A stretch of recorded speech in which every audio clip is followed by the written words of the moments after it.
عید سعید فطر به تمام دوستا اندیوالا کسایی که ما را میبینه عرض می‌دارم. مسلمانان جهان خصوصا با مسلمانان وطن عزیز ما یک آینده خوشی را آرزو داریم.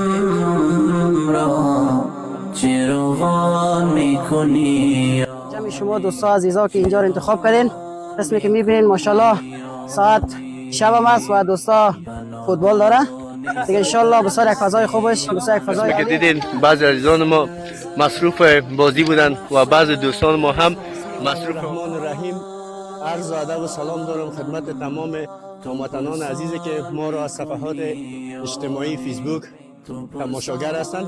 عزیزان محترم، پروردگار طاعات و عبادات همه ما شما را قبول و منظور بگرداند. با امید از اینکه شب روز عید را به هم سپری کرده باشید ان شاء الله. مایان به تعداد 14 نفر از دوستان امشب آمدیم.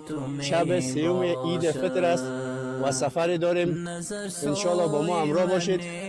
با دوستان ما معرفی میشیم و یک پرسان میکنیم که هدف از این سفر چی است.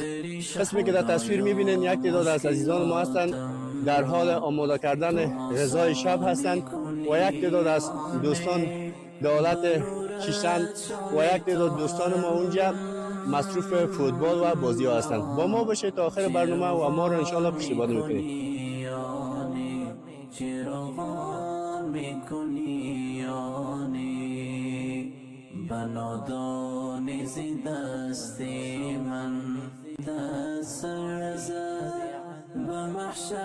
سلام علیکم جناب حاجی صاحب، خوب هستین؟ صحتتان خوب است؟ آرام و آرامی است؟ خدا کنه جور و صحتمند باشین.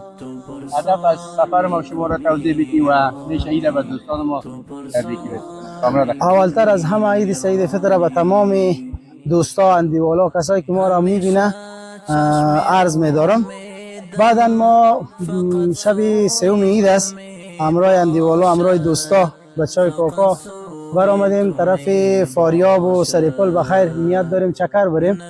روز سومی تقریبا 4 بجه 4 نیم بجه از کندوز حرکت کردیم. فعلا ما بالای سر ارگنک نزدیکی سرک قیر هستیم. همینجا بچه ها خواستن که اینجا دیگ بخیر آماده کنیم برشان. نان مان انشالله نوشیجان کده باز طرف مزار میریم. شب مزار شریف انشالله می باشیم. باز طرف فاریاب و سریپل بخیر عزم سفر داریم. شما انشالله باز از ویدیو لذت ببرین. تشکر بسیار زیاد. سال هم با شما یک سفر داشتیم. امید از اینکه این سال هم یک برنامه خوبتر بیا و یک تفریح خوبتر و میشه بر ما بگید که سفر ما شما چقدر خواهد طول بکشه و تا کجا مد نظر گرفتیم بخیر با شما سفر کنیم. والا او را خو قسمت تعیین میکنه. کوشش داریم ما که تا فاریاب و سریپل در حدود یک 4 روز و 5 روز انشالله چکر بزنیم، چون همی آمادگی را گرفته آمدیم همراه اندیوالا و دوستا که ما بخیر یک 4 5 روز باید همون طرف باشیم، چون تمام عمر تمام وقت کار میکنیم، زحمت میکشیم به خاطر عیال و اولادا و گپ سخن. دیگه فعلا تصمیم داریم که یک چکر بزنیم برای یک چند روز که تبدیل هوا شوه، برای دوستا خوش بگذره. امی که آمدیم امی وظیفه رومی ریزه کردن به ما دادن جناب بزرگوار صاحب قاری صاحب عبدالبصیر که است استاد کل از دیگه یا آماده دیگ مرا گفتن بانجا رومی را شما ریزه کنین. ما امی وظیفه خود پیش برده رایستم. انشالله تصمیم دارن که کارایی پخته کنن بخیر. باز به روزانه یکم وزبین غذا به شب گفتن امی کارایی سبکتر است امیر انشالله آماده میکنیم. همراهتون خیمه فرش ما انشالله قالین دیگه کمپل خیمه آمادگی همه چیز انشالله گرفتن به خاطری که دیگه جای دشت هم شد ما انشالله استراحت شویم مشکلی نباشه. تشکر بسیار زیاد از شما و از کسایی که ما را میبینن بسیار زیاد تشکر. زنده باشین جناب رئیس، سلامت باشین.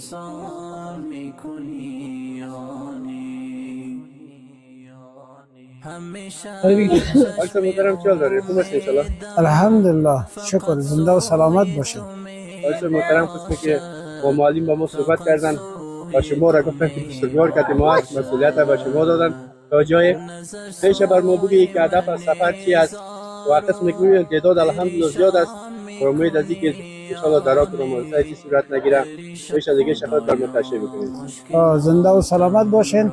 سلام عرض ادب بر بیننده های عزیز امیدوار هستیم از هم اولتر که یک عیدی بسیار خوش و خوش که برای مردم خوشبختی را داشته باشند. دیگه الله تبارک و تعالی یک عید خوش، یک آینده خوش برای مردم داشته باشند.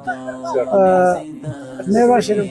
مصروف آمادگی آشپزی هستین، چی آماده میکنید؟ بله دیگه امروز اندیوالا آمدیم. یعنی بیجا اندیوالا که هستن، یک تعداد اندیوالا مصروف سیل و ساتریشان هستن. ما خواستیم که دینا خدمت کنیم. بله انشاءالله که موفق مایی باشید. جناب قرص عزیز گفتنی خواهد باشه. زنده و سلامت باشین. فقط به همه مسلمانان جهان، خصوصا به مسلمانان وطن عزیز ما، یک آینده خوشی را آرزو داریم. الحمدلله. زنده و سلامت باشین. تشکر. نزارو پریشان میکنی آنی پریشان خدایا مشکلاتم را تو آسان میکنی آنی بنورت شام تارم را چراغان میکنی آنی چراغان میکنی آنی بنادانی زی دست من دست سرزد. چند دقیقه ما وقت بتین. خوب است انشالله. شکر سلامت. سلام عرض ادب خدمت کسایی که ما را میبینه. عبدالمجید هستم، باشنده ولایت قندوز. امروز با جمع دوستا آمدیم طرف مزار شریف بخیر. آمادگی پلان است که چکر بزنیم.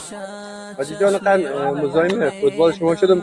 چطور از فضا، چطور صاحب هوا انشالله برابر است؟ میشه که تفریح برای این دوستانی که هستن اونا در ولایت کندوز یا دیگه ولایت شما رو میبینه و صدایتان میشه؟